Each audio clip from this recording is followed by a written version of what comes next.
са били голи или крачетата няма да изстинат. Това просто ще ги направи по-силни.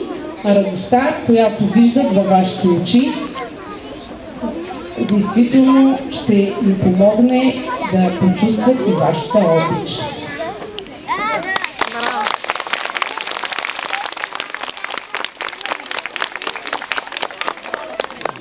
Те са умни, талантливи и добри. Те са нашата гордост, нашата радост, нашата надежда. Тази красива страна България, в нейния чуден град Плевен. Най-хубава е нашата градина, градина Еделвайс. В нея ние пораснахме, научихме буквите и числата, рисувахме и пяхме и много весели бяхме.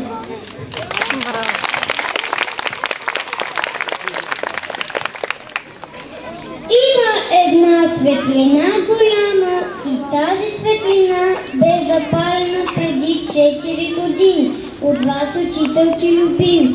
Вие ни отворихте очите, вие ни отворихте сърцата, дадохте ни обичта си, дадохте ни радостта си. С Богом, учителки скъпи, вашите съвети и думи ние ще помним от години.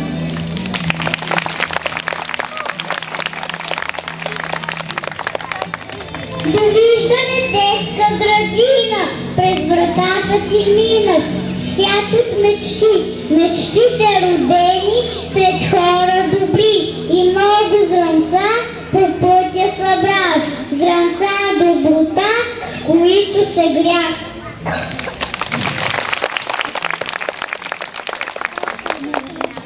През вратата ти минах и открих чудеса и научих се тук да чувам гласа. На земята мирон, на която зове, пази ме в сърцето си, мило дете. Довиждане, детска градина, мъничко тъжен е края. Отива си нашата дружина, тук малки деца ще играе. Довиждане, детска градина, настъпи най-трудният час, раздяла, след той ще заминем в училище истинско за нас. Довиждане, детска градина, ще викнем привет първи клас.